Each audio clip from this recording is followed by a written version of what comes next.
monde et bienvenue dans cette nouvelle vidéo. Alors aujourd'hui on se retrouve parce que j'avais envie de vous partager les petits instants où j'ai jardiné un peu cette semaine et j'avais plusieurs choses à faire donc je me suis dit que j'allais le filmer et vous le montrer. Dans un premier temps il fallait que je rempote et que je tuteur mon philodendron verrucosum. Ensuite j'avais des petites boutures que j'avais reçues de quelqu'un avec qui j'avais échangé sur Facebook qu'il fallait du coup que je déballe et que je rempote également. Et puis pour finir, j'ai retrouvé récemment dans mes placards 3 bulbes de caladium que je pensais avoir égarés et en fait je me suis rendu compte qu'ils étaient en train de sortir une tige, donc je me suis dit que j'allais les mettre en terre par la même occasion et voir ce que ça donne. Du coup dans un premier temps j'ai commencé par le rempotage du philodendron. Alors en fait, depuis que je l'ai acheté, je ne l'ai jamais rempoté encore, donc il était toujours dans son terreau d'origine. Et je voulais voilà, le rempoter pour pouvoir faire mon propre mélange de terreau et le passer dedans. Je voulais également changer la taille de son pot parce que j'avais l'impression que le pot était peut-être un peu trop grand par rapport à la taille de ses racines. Et puis la dernière chose que je voulais faire, c'était lui fabriquer un petit tuteur pour pouvoir l'accrocher dessus et faire en sorte qu'il se tienne bien et qu'il puisse grimper. Donc du coup pour mon rempotage je vais avoir besoin de la plante, d'un petit pot que je prends transparent, je vais avoir besoin de tourbe pour faire mon mélange, ainsi que de sphaigne que je viendrai réhydrater, et puis je mettrai à la fin un petit peu de perlite pour le drainage. Je vais avoir également besoin d'un saladier pour faire mon mélange, je prends mon arrosoir, et puis je prends un petit plateau pour éviter d'en mettre partout. Alors du coup je vais commencer par sortir la plante de son pot. Je vais y aller assez délicatement parce que je veux surtout pas abîmer les feuilles et vous verrez que je veux pas non plus abîmer les racines par la suite.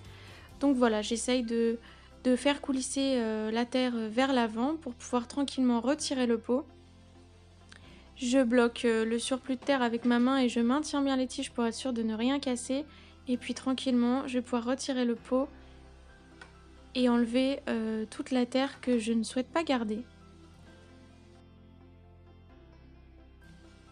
Du coup, c'est à ce moment-là que je vais commencer la partie la plus délicate et qui va me demander le plus de patience. Je vais venir tranquillement enlever tout l'excédent de terre et je vais vraiment aller doucement. Je vais faire en sorte de ne pas casser les racines. Je vais faire en sorte de les défaire lorsqu'elles se sont emmêlées. Et puis, je vais enlever le plus de terre possible pour pouvoir la renouveler et puis pour pouvoir par la suite le rempoter avec mon propre mélange. Donc voilà, je vais bien doucement, ça m'a pris un peu de temps, c'est pas le truc le plus passionnant à faire, mais je suis bien contente parce que j'ai réussi à ne casser aucune racine, j'ai pas du tout abîmé les feuilles, quoi que ce soit, donc comme ça je sais que la plante aura peut-être été traumatisée, je l'espère, le moins possible.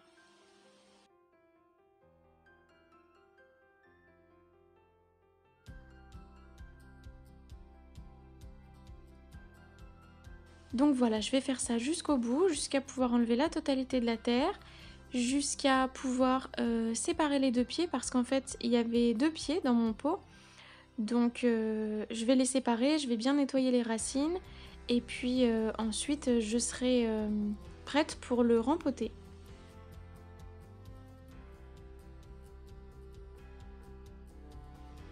Bon, du coup je vous montre un peu les racines pour que vous puissiez voir comment elles étaient. Alors elles étaient très jolies et en très bonne santé, mais effectivement le pot était un petit peu grand pour ce volume de racines, donc c'est pour ça que j'en ai choisi un plus petit. Mais sinon pas de souci, elles allaient très bien. Du coup ce que je vais faire, c'est que je vais faire mon petit mélange. Donc en premier je viens déjà faire tremper ma sphaigne pour qu'elle puisse se réhydrater pendant que je vais faire le reste. Et puis après je vais faire un mélange donc tourbe et perlite que je viens mettre dans mon petit saladier.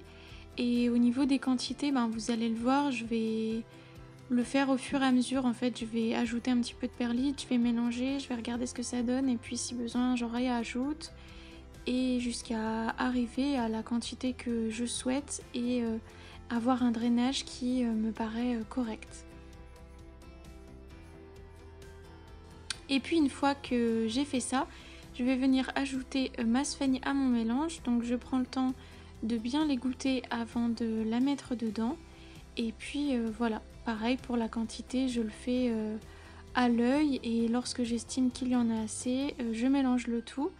Et puis mon substrat de rempotage est prêt.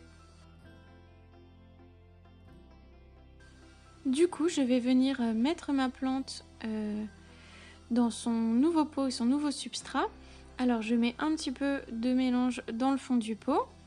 Je vais ensuite placer la plante par-dessus. Je vais essayer de faire en sorte que les racines soient mises le plus correctement possible et que la plante soit la plus droite et la plus stable possible.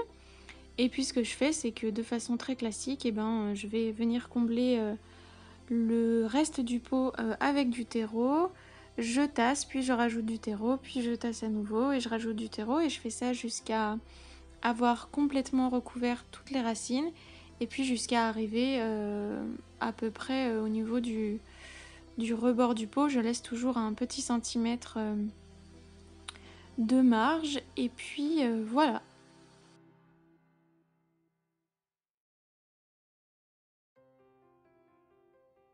Du coup, une fois que ma plante est bien installée dans son pot, je vais venir faire un bon arrosage pour chasser toutes les bulles d'air qu'il pourrait rester dans le substrat et puis pour lui fournir l'humidité nécessaire.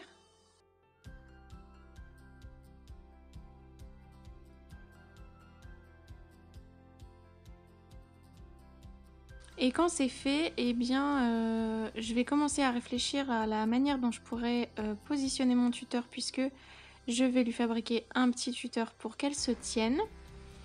Et à ce propos, je réalise que les images que j'avais tournées de la fabrication du tuteur n'ont finalement pas été conservées ou alors ça n'a pas filmé.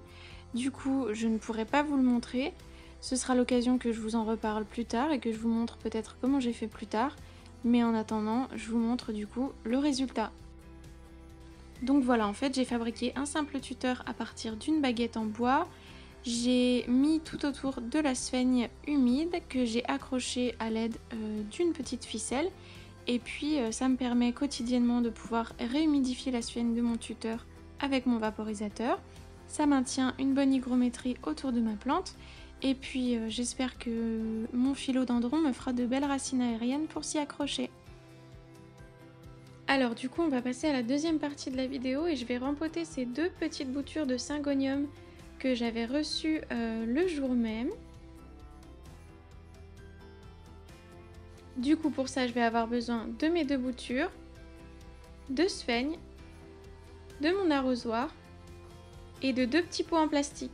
Donc la première chose que je vais faire, c'est que je vais commencer par déballer la bouture. C'était super bien emballé et donc super bien protégé dans le petit colis. Donc voilà, je vais tranquillement déballer, je vais enlever tout le papier cellophane qu'il y avait dessus. Et puis je vais retirer toute la sphaigne. On voit d'ailleurs que les racines sont vraiment très jolies. Donc c'est super. Et puis ce que je vais faire par la suite, ça va être assez simple, hein. Je vais tout simplement les mettre dans de la sphaigne. Donc je mets de la sphaigne dans le fond de mon pot.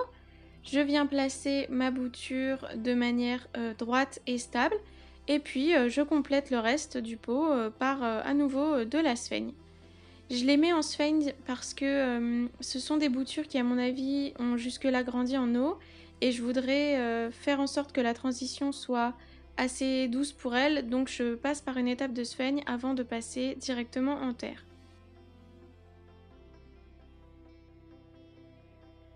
Et puis quand j'ai terminé, je viens simplement mettre un petit peu d'eau. Du coup, je vais répéter toutes ces étapes pour la deuxième bouture, donc je vais la déballer, je vais regarder comment sont les racines, et puis je vais ensuite la mettre dans son petit pot, dans de la sphaigne, et enfin je finirai par arroser.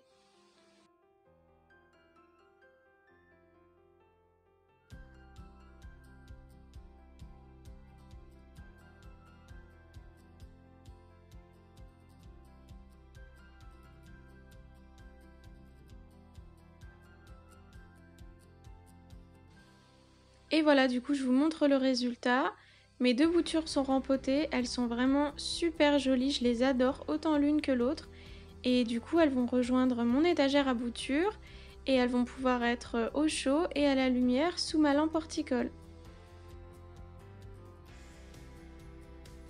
Et du coup, dans la dernière partie de cette vidéo, je vais vous montrer comment j'ai mis en terre mes 3 bulbes de caladium.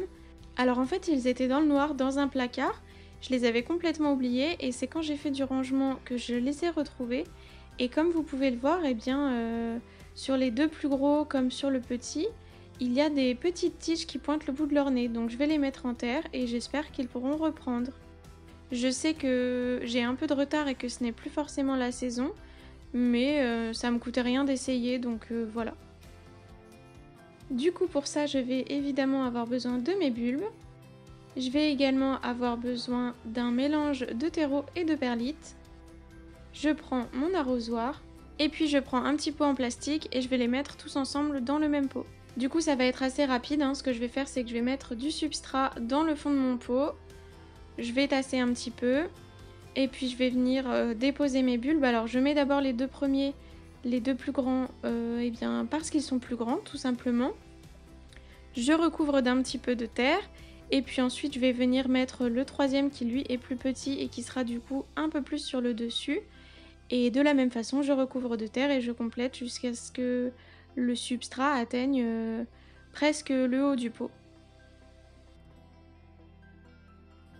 Et puis évidemment, je termine toujours par un petit arrosage. Et voilà le résultat. Et du coup, de la même façon que les 2 boutures de syngonium, les petits caladiums vont également aller dans mon étagère à boutures.